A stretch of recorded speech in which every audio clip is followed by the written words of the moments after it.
Hi France, എല്ലാവർക്കും നമസ്കാരം. പുതിയ വീഡിയോയിലേക്ക് എല്ലാവർക്കും സ്വാഗതം. ചിരി ചിരി ചിരി ചിരി ചിരിച്ച് രോമാഞ്ചിഫിക്കേഷൻ.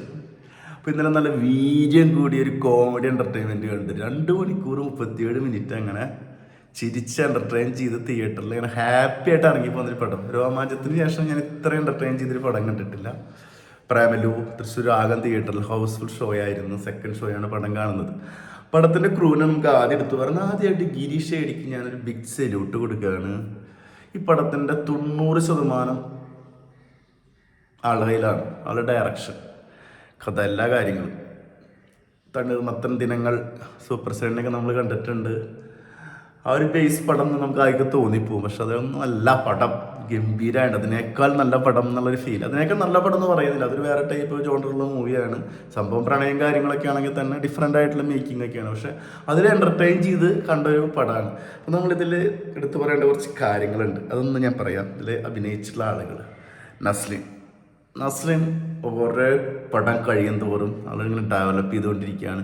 സംഭവം ആൾ ചെയ്യുന്നതൊക്കെ സെയിം സംഭവം തന്നെയാണ്. ആളുടെ സംസാര രീതി ആയാലും, ആളുടെ ചമ്മലായാലും, ആളുടെ ഇമോഷൻസ് ആയാലും എല്ലാം എല്ലാ പടത്തിലും കാണുന്ന രീതിയിൽ തന്നെയാണ് ആൾ ചെയ്യുന്നത്. എനിക്ക് അങ്ങനെ തന്നെയാണ് തോന്നിയുള്ളത്. പക്ഷേ ഒരിക്കലും നമ്മൾ ബോറടിക്കുന്നില്ല. ഇപ്പം കിട്ടേണ്ട സാധനം അപ്പം കൊടുക്കുന്നുണ്ട്. ഈ പടത്തിലോ അത് അതിഗംഭീരമായിട്ടാണ് ചെയ്തിട്ടുള്ളത്. ഓരോ സീനുകളും, ആളെ റൊമാൻസ് പറയുന്ന സീനായാലും, ആൾ വിഷമിക്കുന്ന സീനായാലും, കരയുന്ന സീനായാലും, ആളെ ചമ്മലായാലും എല്ലാം അതിഗംഭീരമാണ്. മമിത ബൈജ് ഇവർ തമ്മിലുള്ള കെമിസ്ട്രി അത് ആദ്യം എടുത്ത് പറയണം. ഒരു രക്ഷയില്ല. മമിത ബൈജിനെ നമുക്കറിയാം. ഓരോ പടം കഴിയും തോറും ആ ടീമിൽ തന്നെ, ഇവരെ ടീമിൽ എല്ലാ പടത്തിലും ആളുണ്ട്.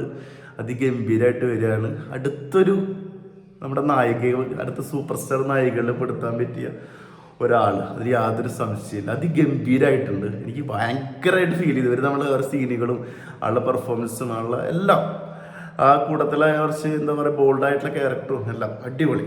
അൽത്താഫ് എല്ലാ പടത്തിലും കാണുന്ന പോലെ തന്നെ ഒരു ക്യാരക്ടറാണ്. അതിഗംഭീരമായിട്ട് ചെയ്തിട്ടുണ്ട്. ആളൊരു മാഷാണ്. രസമായിട്ട് ചെയ്തിട്ടുണ്ട്. അഖില ഭാർഗവൻ കുഴപ്പമില്ലാണ്ട് നല്ല രീതിയിൽ തന്നെ ചെയ്തിട്ടുണ്ട്. ഒരു പ്രത്യേക ആളെ ഫ്രണ്ടാണ്. ആ രീതിയിൽ എന്താ പറയുക, ആളൊപ്പം എല്ലാ കാര്യത്തിനും സപ്പോർട്ട് ചെയ്യുന്ന. ഇപ്പം നമുക്കറിയാം, പുറത്തൊക്കെ പോയി പഠിക്കുമ്പോൾ റൂംമേറ്റ്സ് ആയിട്ട് അങ്ങനെ ഒരു കുട്ടിയുണ്ടോ, ആ രീതികളിൽ നല്ല രീതിയിൽ ഉള്ള റോളുകൾ നല്ല രീതിയിൽ ചെയ്തിട്ടുള്ള ഒരു ക്യാരക്ടറാണ് അഖില. മീനാക്ഷി രവീന്ദ്രൻ എനിക്ക് ഓൾമോസ്റ്റ് ആളെല്ലാ പടത്തിലും മാക്സിമം വെറുപ്പിക്കാറുണ്ട്. പക്ഷേ ഈ പടത്തിൽ വെറുപ്പിച്ചിട്ടൊന്നുമില്ല. ആളെ റോള് ശരിക്ക് ചെയ്ത റോള് ഫ്രീക്കത്തി മുട്ടണ്ട ആ രീതിയിലാണ് ചെയ്തിട്ടുണ്ട്. ആ ക്ലൈമാക്സിലൊരു സീനൊക്കെ ഉണ്ട്. ഒരു വീണ് പാടുന്ന 1-2 പാട്ടുകളൊക്കെ ഉണ്ട്. പറയുന്നില്ല, പോയി കാണും, രസമായിട്ട്.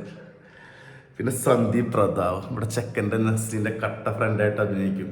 വേറെ ലാവൽ. ഹൃദയത്തിന് ശേഷം വേറെ 1-2 പടത്തിൽ ഞാൻ കണ്ടിട്ടുണ്ട്. പക്ഷെ ഹൃദയത്തിലേക്ക് ആ റോൾ മറക്കില്ല. അതിനുശേഷം കട്ടച്ചങ്ക് ഫ്രണ്ട്, കട്ടയ്ക്ക് നിൽക്കുന്ന ഫ്രണ്ട്. നസ്ലിൻ്റെ ഒപ്പം തന്നെ അത്ര ഇമ്പോർട്ടൻസ് കൊടുത്തിട്ടുണ്ട് ആൾക്കും ക്യാരക്ടറിൽ. അതുപോലെ തന്നെ ആളുടെ കോമഡി ആയാലും എല്ലാ കാര്യങ്ങളും അടിപൊളിയാണ്. സൂപ്പർ. ഷാമോഹൻ്റെ ഒരു പടം കണ്ട, ഒരു സൈക്കോ പടം നമ്മൾ കണ്ടിട്ടുണ്ട്. പടത്തിൻ്റെ പേര് ഓർമ്മയില്ല. ഒരു സൈക്കോ ആണ്. ഒരു പ്രണയത്തിന് വേണ്ടിയിട്ട് അവസാനം ആൾ കൊല്ലാതെ കൊന്തൊക്കെ ബൈക്കിൽ കൂട്ടുകാരൻ. പടത്തിൻ്റെ പേര് എനിക്ക് ഓർമ്മയില്ല. അതേ ക്യാരക്ടറിൻ്റെ ഓർമ്മ എനിക്ക് വന്നു. ഫുൾ ടൈം ഉണ്ട്. ഒരു കമ്പനിയിലൊരു ബോസ്, ടീം ലീഡറിൻ്റെ വർക്ക് ചെയ്യുന്ന ആളാണ്. ആ ടീമിലാണ് മമിതയൊക്കെ വർക്ക് ചെയ്യുന്നത്. അപ്പോൾ അതായിട്ട് ബന്ധപ്പെട്ട് കുറേ കാര്യങ്ങളൊക്കെ ഉണ്ട്. അപ്പോൾ ആൾ അടിപൊളിയായിട്ട് ചെയ്തിട്ടുണ്ട്. പിന്നെ നമുക്കറിയാം ഗിരീഷ് ഏട്ടനാണ് ഡയറക്ഷൻ. ഇവരെ ടീം, പ്രൊഡ്യൂസർ ഫഹദ് ഫാസിൽ, ദിലീഷ് പോത്തൻ, ശ്യാം പുഷ്കർ, ഇവരെ ടീം. മ്യൂസിക് എടുത്തു പറയണം വിഷ്ണു വിജയ്, സിനിമാറ്റോഗ്രാഫി എല്ലാം ഹൈദരാബാദ് ഒപ്പിയെടുത്തിട്ടുണ്ട്.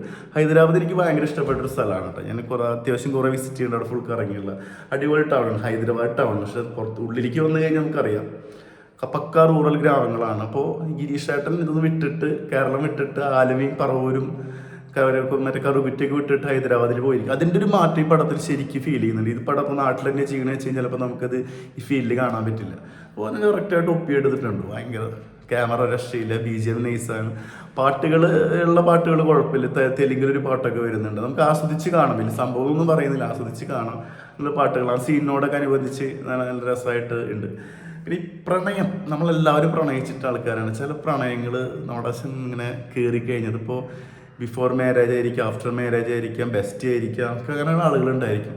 അപ്പോൾ ആ സമയത്ത് ഓരോരുത്തർക്ക് കിട്ടുന്നൊരു ഫീല് അത് ഗംഭീരമായിട്ട് ഇവിടെ എടുത്തിട്ടുണ്ട്. വെച്ച് കഴിഞ്ഞാൽ ഓരോരുത്തർക്ക് എൻ്റെ ഒരു പേഴ്സണൽ അനുഭവം പറയും. ഒരു വാലന്റൈൻസ് ഡേ എന്ന റോസാപ്പൂ വാങ്ങി എൻ്റെ നാട്ടിൽ നിന്ന് 20 കിലോമീറ്റർ സൈക്കിൾ എടുത്ത് പോയിട്ടുള്ള ഒരാളാണ് ഞാൻ.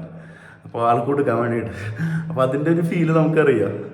അപ്പോൾ അത്രയും ഇങ്ങനെ ആഗ്രഹിച്ചിട്ട് മനസ്സിൽ കൊണ്ടു കിടന്നിട്ട് ഉറക്കില്ലാണ്ട് അത് ഫെയിൽ ആകുമ്പോഴുള്ള അവസ്ഥകൾ പക്ഷെ നമ്മുടെ മൈൻഡിൽ അത്ര ഇത് വിഷമം. ആ ഒരു സീനൊക്കെ ഫേസ് ചെയ്ത ആളുകൾക്ക് ഈ പടം ഭയങ്കരമായിട്ട് വറക്കും കേട്ടോ. ക്ലൈമാക്സിൽ ഇവർ രണ്ടുപേരുള്ള പ്രശ്നങ്ങൾ കാര്യങ്ങളൊക്കെ അത് മനസ്സിലാക്കിയിട്ട് വരുന്നൊരു സീനൊക്കെ ഉണ്ടല്ലോ, അത് നമുക്ക് ഉള്ളിൽ നിന്ന് ഇറങ്ങി പ്രണയിച്ച ആളുകൾക്ക് അത് പടം കഴിഞ്ഞ് ഇറങ്ങി വരുമ്പോൾ ഭയങ്കരമായിട്ട് ഫീൽ ചെയ്യും. പിന്നെ എന്ന് വെച്ച് കഴിഞ്ഞാൽ നമ്മളെല്ലാവരും ഭയങ്കര ആണുങ്ങൾ ഭയങ്കര എപ്പോഴും കൂടുതലായിട്ട് ഇൻവോൾവ് ചെയ്യുന്നു തോന്നുന്നു എനിക്ക്. പെണ്ണുങ്ങളെ സംബന്ധിച്ച് ലേഡീസിന് അവരെ സംബന്ധിച്ചൊരു കുറച്ചും കൂടി എന്താ പറയുക ചിന്തിക്കുന്ന ആളുകളാണ്. നമ്മൾക്ക് ആ ഒരു മൈൻഡൊന്നുമില്ല, നമ്മൾ ആ ലോകത്താണ്. പിന്നെ അപ്പം അങ്ങനത്തെ ഒരു മൈൻഡിലാണ് നമ്മുടെ ചെക്കനായ നായകൻ കടന്നു പോകുന്നത്. അപ്പോൾ ആളതിലേക്ക് വേണ്ടി അവസരം എല്ലാം ഉപേക്ഷിച്ച് വരുന്നു. പിന്നെ അത് ക്ലൈമാക്സിൽ ഹാപ്പി എൻഡിങ് ആണ്, അതിലേക്ക് വരുന്നില്ല. പിന്നെ പറഞ്ഞ പോലെ പടം പക്ക ഹ്യൂമർ. 2 മണിക്കൂർ 37 മിനിറ്റ് നേരം നമുക്ക് ഇരുന്ന് ചിരിക്കാൻ പറ്റിയ സാധനം. വലിയ കോമഡി എന്നല്ല ഞാൻ പറയുന്നത്, സിറ്റുവേഷൻ കോമഡീസ് കാര്യങ്ങൾ അത് ഇരുന്ന് ചിരിക്കാൻ. സീറ്റിൽ എൻ്റെ അപ്പുറത്തൊരു ആൻറ്റി ഇരുന്നിരുന്നു, ആൻറ്റി ചുട്ട ചിരി കിടന്നു. അങ്ങനെ ഭയങ്കര അടിപൊളി എക്സ്പീരിയൻസ് ആയിരുന്നു, തിയേറ്റർ എക്സ്പീരിയൻസ് ആയിരുന്നു കിട്ടിയത്.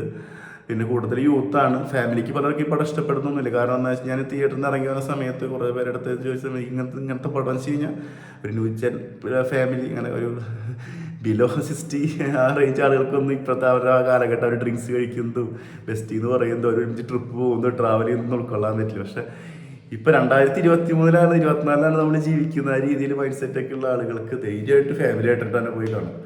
അപ്പോൾ ഗംഭീര എക്സ്പീരിയൻസ് ആണ് എനിക്ക് കിട്ടിയത്, രക്ഷയില്ല. നല്ല വീര്യം കൂടിയ കോമഡി എൻ്റർടൈൻമെൻ്റ് ആണ്. പോയി കാണുക, നിങ്ങളുടെ അഭിപ്രായം നിങ്ങൾ വിലയിരുത്തുക. എൻ്റെ പേഴ്സണൽ ഒപ്പീനിയനാണ്. വീഡിയോ ഇഷ്ടപ്പെട്ട എല്ലാവരും ലൈക്ക് ചെയ്യുക, ഷെയർ ചെയ്യുക, സബ്സ്ക്രൈബ് ചെയ്യുക. അടുത്തൊരു വീഡിയോ ആയിട്ട് വീണ്ടും വരാം. മുകേഷ്.